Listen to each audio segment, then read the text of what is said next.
Welcome back, ladies and gentlemen. Today we're talking about finding the areas of trapezoids.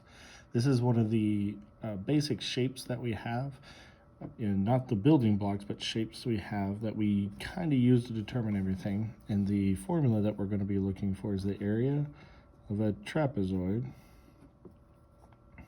is going to be equal to base 1 plus base 2 over 2 times height. Now there's a couple ways we can write it. You might see different ways. This is the way I like to think about it. So a couple things that we can notice. It says B1 and B2. This means first base, second base, meaning trapezoids have two bases. Let's look at what they are.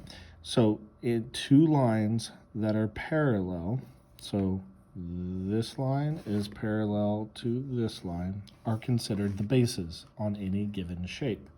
Since we have these two, we name one B1 and B2. While it doesn't matter, I like to name B1 down here. Why? Because we're used to calling that one base anyway. And then I name base 2 here.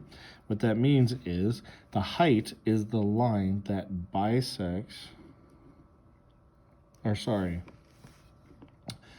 intersects at a 90-degree angle both bases, not bisects. Bisects is cut in half. Now, that means 6 is our height. We now have B1, B2, and height. We have everything we need to be able to substitute in. So the area of the trapezoid in A here is going to be 9 plus 5 over 2, all divided by, divided by 2, all multiplied by 6, and that's the area of our trapezoid that looks like that. So 9 plus 5 is 14. 14 divided by 2 is 7. And 6 times 7 is 42. So our answer is going to be 42 feet. Now here, on this one, the height is what we're kind of used to saying. It's on the outside. It's the length between the two bases.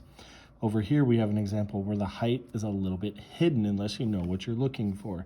Height is defined by the distance between the two bases. And you have to find that by the line that is 90 degrees to both, or perpendicular is the fancy word, to both bases. This line goes at an angle. This line goes at an angle. However, this line right here is straight up and down. That means it's perpendicular to these. So that's going to be our height. And since these two are parallel, these are our bases, B1 and B2. So again, we have everything we need to substitute in. The area of the trapezoid that looks like that is going to be 11.5 plus 8.5 divided by 2, all times 5. Okay, so half and half makes a whole. So I'm going to take this half and kind of mentally move it here and say I've added there. So that actually makes 9. So 9 plus 11 is 20. Now I have 20 divided by 2 is 10. Now I have 10 times 5, which is 50. So the area of this trapezoid is 50 meters squared. If you have any questions, make sure to write them down. Bring them into class tomorrow so we can discuss them. You might be able to work with a partner. You might be working with me. Never know day to day. We'll get you taken care of, though. Remember, it's always about the process and understanding. It's never about the answer. Have a great day.